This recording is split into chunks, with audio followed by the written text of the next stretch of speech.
আমাদের এই সমাজে যারা বুদ্ধিজীবী ছিল, যারা মানবাধিকার কর্মী ছিল, হাসিনাকে ফ্যাসিস্ট হওয়ার সহযোগী তারা হয়েছিল। বিএনপির পরে সবচেয়ে বেশি জুলুমের শিকার হয়েছে বাংলাদেশ ছাত্র শিবির। 6 জন ভাইয়ের আমরা খোঁজ পাই না, ওয়ালিউল্লাহ মুকাদ্দিস সহ। নতুন ছাত্র রাজনীতির কথা, সেই ছাত্র রাজনীতি আমরা বিনির্মাণ করে দেখিয়েছি। আমাদের এই সমাজে যারা বুদ্ধিজীবী ছিল, যারা মানবাধিকার কর্মী ছিল, সাংবাদিকতার একটা বড় অংশ, একই সাথে রাজনীতিবিদ, বিশ্ববিদ্যালয়ের শিক্ষক, সমাজের উচ্চ স্তরে যারা ছিল, ব্যবসায়ীরা, সিভিল সোসাইটি, অ্যাডমিনিস্ট্রেশন, তারা এই সমাজের মুক্তির পরিবর্তে তারা সমাজকে ধ্বংসের কারণ হিসেবে তারা নিজেদেরকে সাব্যস্ত করেছিল। সমাজের মধ্যে যখন জুলুম হচ্ছিল তখন তারা এই জুলুমের তারা মনোসমর্থন দিয়েছিল এবং হাসিনাকে ফ্যাসিস্ট হওয়ার সহযোগী তারা হয়েছিল। এবং ক্যাম্পাসে যখন শিক্ষার্থীদের উপর নির্যাতন নিপীড়ন হচ্ছিল, সেই নির্যাতন নিপীড়নকে তারা বৈধতা দিয়েছিল। দেখা যেত একজন শিক্ষার্থী, সে মাদ্রাসা থেকে এসেছে, তখন তাকে কর্নার করা হয়েছে, তাকে আদারি করা হয়েছে। যখন একজন শিক্ষার্থীকে নির্যাতন করা হয়েছে, নির্যাতন করার পর যখন তাকে শিবির ট্যাগ দেওয়া হয়েছে, তখন এই শিবির হিসাবে তাকে নির্যাতন করাকে বৈধতা দেওয়া হয়েছে। এবং এই বৈধতা এদেশের মানবাধিকার কর্মীরা দিয়েছে, সাংবাদিকরা দিয়েছে, বুদ্ধিজীবীরা দিয়েছে, বিশ্ববিদ্যালয়ের শিক্ষকরা দিয়েছে। এবং আপনারা জানেন 2013 সালে যে শাহবাগ হয়েছিল, সেই শাহবাগের মাধ্যমে এই দেশে ফেসিবাদ দীর্ঘস্থায়ী হয়, এদেশে মব জাস্টিস কায়েম হয় এবং সকল প্রতিষ্ঠানগুলোকে ভেঙে চুরমার করে দেওয়া হয়।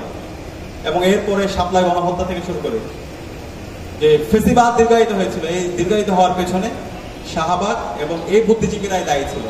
তারাও কিন্তু মুক্তির কথা বলতো, কিন্তু তারা একটা পক্ষের মুক্তি বলতো, সমাজের সকল মানুষের মুক্তির কথা তারা বলতে পারে না। এই জুলাই বিপ্লবের মাধ্যমে আজকে আমরা মুক্তি পেয়েছি, আজকে আমরা স্বাধীনভাবে কথা বলতে পারছি, আজকে বাংলাদেশের প্রতিটি ক্যাম্পাস মুক্তি পেয়েছে, শিক্ষার্থীরা মন খুলে কথা বলতে পারছে এবং আমরা যারা ছাত্র শিবির আজকে আমাদের পরিচয় দিতে পারছি। আপনাদের এই ক্যাম্পাসেই বিশ্বজিতের কথা আপনাদের মনে থাকার কথা, শুধুমাত্র শিবির সন্দেহে তাকে দিনের বেলায় খুবই হত্যা করা হয়েছিল। এই শিবির পরিচয়কে প্রবলেমাটাইজ, ক্রিমিনালাইজ করা হয়েছিল।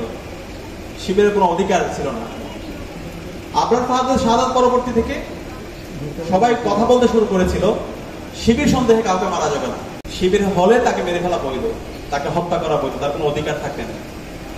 এই ধরনের হিপোক্রেসির মাধ্যমে আমাদেরকে গত 16 বছরে যেতে হয়েছে। এবং সবচেয়ে ভিকটিম এবং সবচেয়ে মজলুম সংগঠন ছিল বাংলা ইসলামী ছাত্র শিবির। এবং রিসেন্টলি আপনারা একটি গুম কমিশনের ডকুমেন্টারি দেখতে পেয়েছেন, সেখানে দেখতে পেয়েছেন একক সংগঠন হিসাবে বাংলাদেশে বিএনপি জামাতের পরে, বিএনপির পরে সবচেয়ে বেশি জুলুমের শিকার হয়েছে বাংলা ইসলামী ছাত্র শিবির। এবং জামাত এবং শিবির একসাথে করলে সবচেয়ে বেশি জুলুমের শিকার ছিল, গুমের শিকার ছিল, নির্যাতনের শিকার ছিল। আমাদের এখন পর্যন্ত 6 জন ভাইয়ের আমরা খোঁজ পাই না, ওয়ালিউল্লাহ মুকাদ্দিস সহ। 6 জন ভাই এখন পর্যন্ত কোথায় আছে আমরা জানি না। আমাদের শত শত ভাইদেরকে শহীদ করা হয়েছে, হাজার হাজার ভাইদেরকে পঙ্গু করা হয়েছে। জুলাই বিপ্লব পরবর্তী আমরা 1 বছর জুড়ে আমরা দেখিয়েছি কিভাবে শিক্ষার্থী বান্ধব কাজ করতে হয়।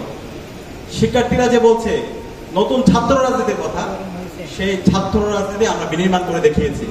ছাত্র রাজনীতির মডেলটা কেমন হওয়া উচিত, এবং সেই ছাত্র রাজনীতি শিক্ষার্থীরা স্বতঃস্ফূর্তভাবে আমাদের গ্রহণ করেছে। আমরা শিক্ষার্থীদের উৎসাহ দেখতে পাচ্ছি। আমরা শিক্ষার্থীদের কাছে আমাদের আইডিয়াগুলো নিয়ে যাব।